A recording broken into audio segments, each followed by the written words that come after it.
Hello, welcome to the second video in this series. I'm looking at a terraced house again, at End of Terrace this time, 3-bed with a loft room, looking to show you how you could extend it and the likely cost of that and others, and also some cheaper solutions. The video is about 25 minutes long, a bit like last time. I've tried to go a bit quicker, but that's how long it seems to take to look at 2 or 3 different options for a house and explain the thinking behind them. Let me know what you think about the video, either in the comments on below here, or an email is good for me. I like email, so be good to hear from you. And let's get on with it, I guess.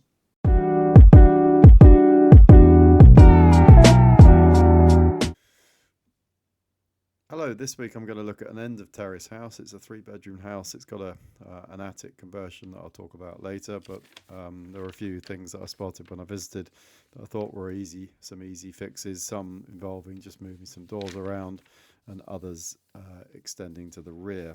So if I get a larger scale version of the plan.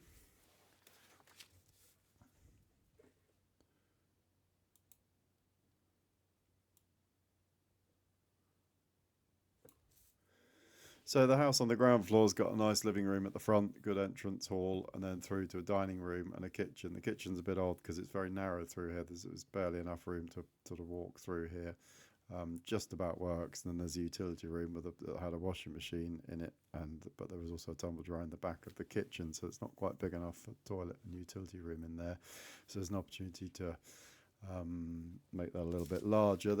The obvious thing to do is to extend the house, and there is on the house a wall here. It's an end of terrace, and it's got a garden that's sort of a decent size. So sort of roughly speaking, it was something like this sort of size. There was a shed about here, nice south-facing garden. It makes sense to try and extend it. Now that wall, there was an existing wall which I can probably show in the photo. You can just about make it out. So it was the end of this wall here. This is the kitchen projection, utility room on the other side, and you can just see it through this window, that sort of wall running down here. So it was obviously once a conservatory or a lean-to type veranda or something on the back. And I think you could utilise that to build an extension against to improve the size of the room. Just sort of run through what that might involve. So I think you'd extend out here. Now you could do that without planning permission, providing the house is not in a conservation area, which this isn't, or isn't a listed building. So you could extend up to 3 meters. I think you probably, on this case, need to go about 2.5. Keep this little extension on the back. We'll probably turn that into a larder, and then try and make the most of this room. Now the front living room, I think, is a good sized room. It's got a nice fireplace. No real need to change it when you're extending because there's plenty of space.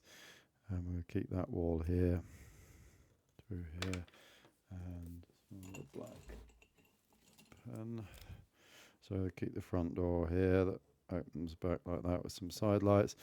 Stairs generally are probably a bit narrower than that. These plans never quite show those as accurately as possible as they could be. So when you come in the front door, this part of the stair is the high bit, so you can kind of walk under it. So what I think is worth doing is trying to get a utility room and a bathroom into this house. At the moment, there's sort of potential for 3 to 4 bedrooms to the attic room, but only 1 bathroom and a toilet right at the back of the house off the kitchen. I don't think it's ever great to have a toilet off of a kitchen, so we'll try and move them if possible. So what I would think of doing is to add a utility room and a sort of cloakroom in the back of the room where there's no you don't desperately need lights. They kind of get in the way of these nice south-facing garden to have a utility room or a toilet there. So we're going to move those into the middle of the room. We're also going to put a shower room in. So that ends up being about 1.5 meters, and by about 1.5 here. And then we're going to have a nice set of double doors going into this room. So we'll leave about 1.4 for those, which means that we'll have a door here. We can have our sink. That room's going to be around about 3 meters long, I think. Yeah, so you've almost got enough room for sort of 5 units, washing machine, tumble dryer, sink, and some kind of storage for coats and stuff along that wall, and the door will open that way,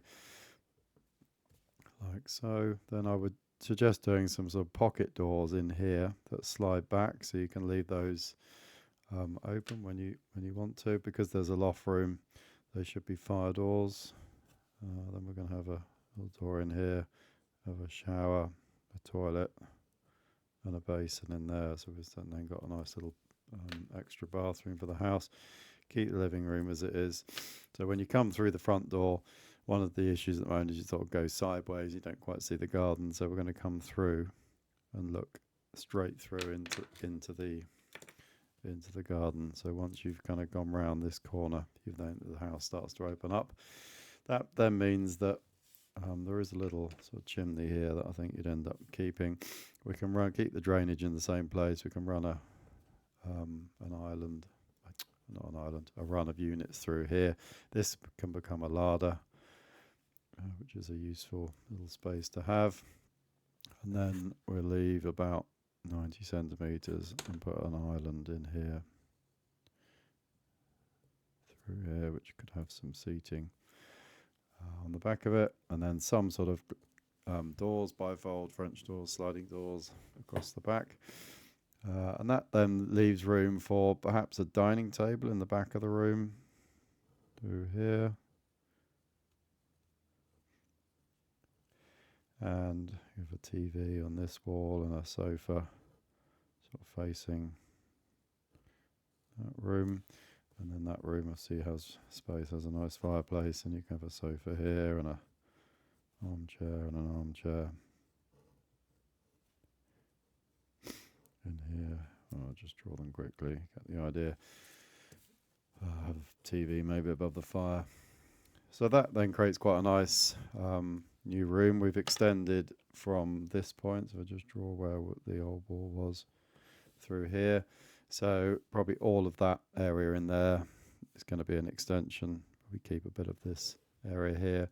So in terms of cost at the moment, so it's May 2024, we're looking at something that's around about, say, 4.5 metres. So you use internal floor area for extensions, and that's going to be, we've drawn 2.5, so say 2.2 square metres. So the area of new build is 2.2 times 4.5 is 9.9, and the current build rate, going to come off the screen, 2694 per metre squared, pounds, times 2694 is the current build rate, is 26, let's call it 27.26.7 times VAT at 20%, times 1.2, so that's 32,000 for the extension.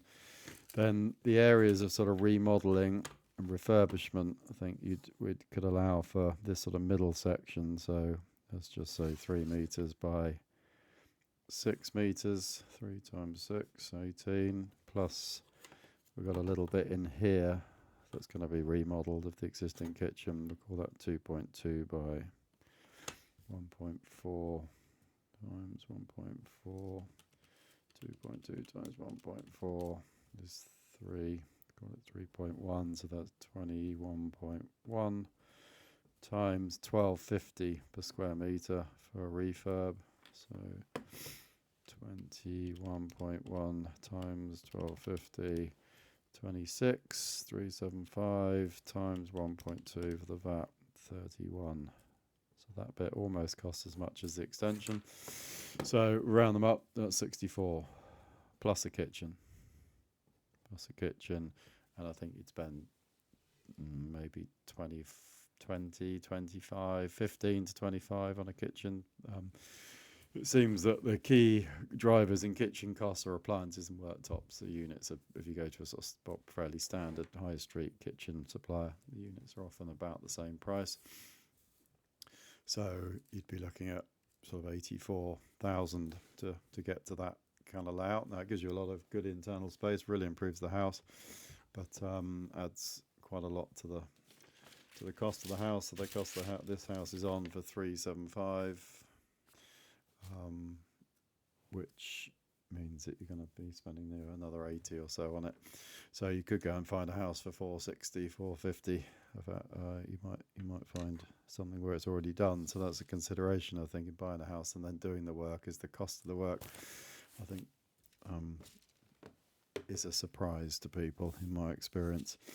So what would you do if you didn't have 80 grand to spend on a house that you've just bought for 400, which is a pretty reasonable thing to not have 80 grand lying around after buying a house. So the first thing you could do, just that would not cost the earth, is to flip that window and that door over. When you come into this room, you ended up going into that corner and round into the garden. If you just made that a set of French doors, and would be the cheapest thing, just take the sill out, you have to move the radiator. You suddenly walk straight through into the garden. I don't know why it's not been done before. The other option, the more expensive option, would be to knock it out as one opening and put a nice set of doors and windows in there that moves out into the garden. You could put the radiator, sort of a tall one, against the wall here, and then you'd end up with something in here. You could have a little set of bifolds, perhaps. Not that I'm a massive fan of bifolds, but they could work. Or a pair of sliders could work in there, and then you've suddenly got a much better aspect of the garden. So that's sort of the cheapest thing you could do. The other thing you could do, if you wanted a bit more space and to improve this kitchen, which I think is one of the sort of things that lets the house down a little bit, is to consider knocking the living room into the main part of the house. So there is a little bit of a chimney there that we could get rid of. It's an end-of-terrace, so you're only in your own sort of domain to get rid of it. You just need to consult an engineer, because it takes some structure away from the wall, and the sort of lateral loads or wind loads on that wall, if you take away a chimney, can have an impact. So one would want to get that sort of looked at. But say we did, and say we could get rid of it, I think this is something that you could do with this layout. So we can move the kitchen, we could knock out this wall, so we get the Tipex. We're going to knock out that wall, knock out this wall, and we're going to take out that chimney. And we're going to have a think about whether we're going to get rid of that angled wall. I'm not sure at the moment. So let's put that over the top of there. So we'll have to keep the bulk of that wall against the stair, and we'll keep all of this space at the back, but we'll move a bit of solid in there. We'll make this a decent utility room, which means you could make that a small, just a toilet on its own. It means it's not directly off the kitchen, because you've suddenly got the utility room as a lobby. You've got a window and you've got a back door. Going back to this version, while I think of it, you could put a back door in there, because this house actually has a side passageway, which you can see in this picture. So actually putting a window and a door in the utility room might be something useful to do. So we're going to keep this. We're going to make some doors across the back here and open up this space, and then this becomes a lounge. This could become your dining area. And then the kitchen could sit in here with a sort of island dividing the room. As we've got the sink here, connects the drainage, cooker here, full height cupboards here, and then a nice island with some seating around it, looking out onto the garden. We have an armchair here, an armchair here.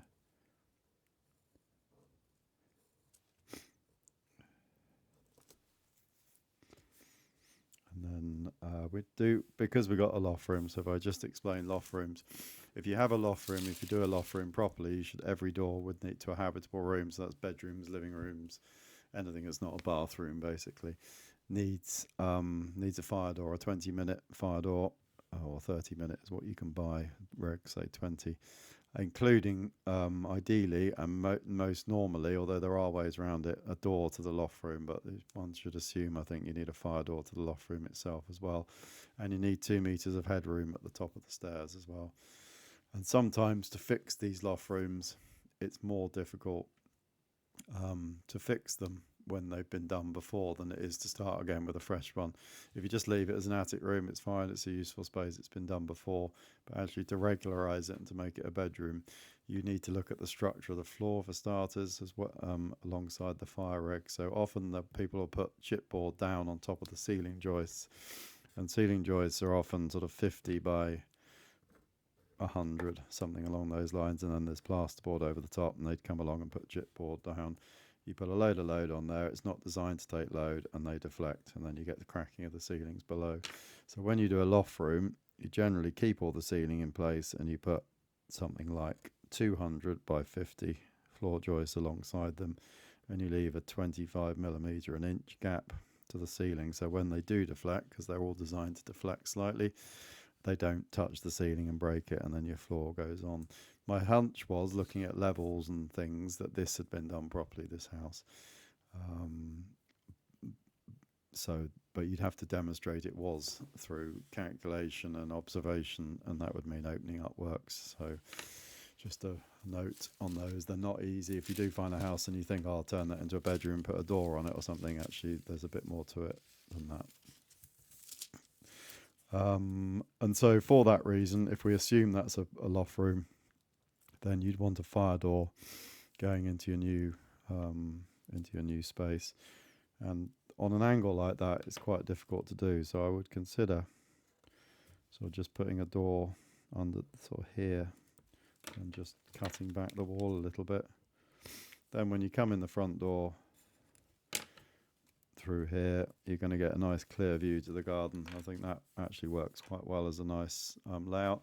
Downside is that you've lost that sort of separate living room that sort of people like, and I think is good when someone wants to watch YouTube, for instance, and it's some irritating person on YouTube shouting, and you don't want to hear that you lose that ability to get away from it, I suppose.